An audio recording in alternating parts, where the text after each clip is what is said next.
राजनीति में कब क्या हो जाए कुछ कहा नहीं जा सकता। इसका हालिया और ताज़ा उदाहरण देखने को मिला है महाराष्ट्र में। महाराष्ट्र में किस प्रकार से एनसीपी के 9 विधायक टूटकर एनडीए में शामिल हो जाते हैं और बड़े ही गोपनीय तरीके से 9 के 9 विधायकों को मंत्री पद की शपथ दिला दी जाती है। और इन 9 विधायकों में तो एक जो विधायक हैं वो शरद पवार जी के भतीजे एनसीपी के कद्दावर नेता अजित पवार जी भी शामिल हैं।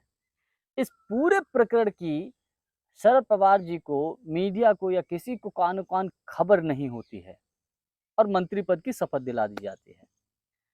एक तरीके से कुछ राजनीतिक विश्लेषक ये मानते हैं कि इस प्रकरण के बाद शरद पवार जी की राजनीति को खत्म करने की कोशिश हुई।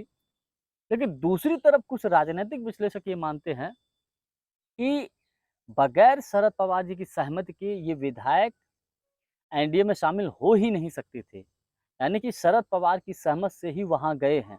कुछ राजनीतिक विश्लेषक तो ये मानते हैं कि एक तरीके से शरद पवार ने महाराष्ट्र में भाजपा को ही खत्म कर दिया है। क्योंकि देखिए, शिवसेना के कुछ विधायक टूटकर बीजेपी में शामिल हुए हैं। इधर एनसीपी के विधायक टूटकर गए हैं, तब बीजेपी में एनडीए में शामिल होकर तब सरकार बना रहे हैं।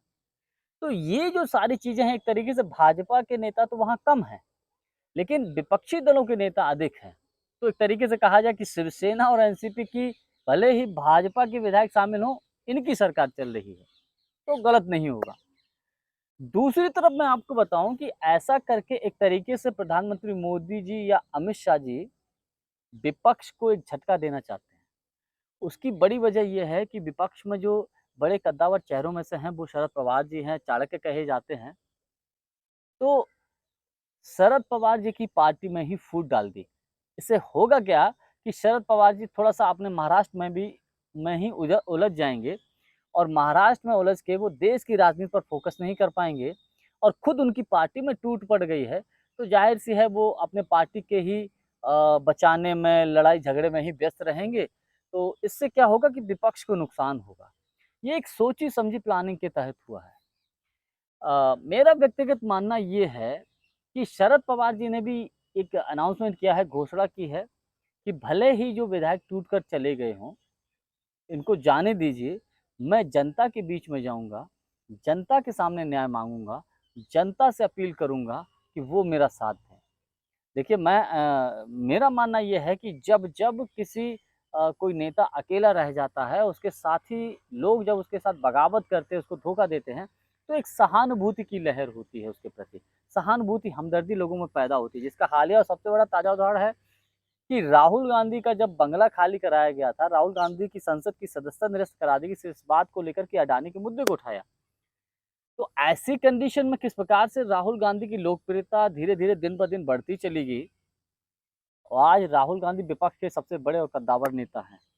तो ऐसे में शरद पवार जी के साथ ये सारा घटनाक्रम कहीं न कहीं हो सकता है कि सुप्रिया सुले और शरद पवार जी के प्रति एक लोगों में हमदर्दी जाग जाए, एक सहानुभूति पैदा हो जाए और आने वाला जो विधानसभा चुनाव है और उससे पहले जो 24 का लोकसभा चुनाव होने जा रहा है, 24 के लोकसभा के चुनाव में अगर शरद पवार, उधर दूसरी तरफ उद्धव ठाकरे अकेले रह गए हैं, ये और कांग्रेस मिलके जो 48 सीटें आती हैं लोकसभा की, और अगर इसमें से आधे आधी भी सीट निकाल कर ले आते हैं, तो यकीन मानिए भारतीय जनता पार्टी की नैया डूबनी तय है।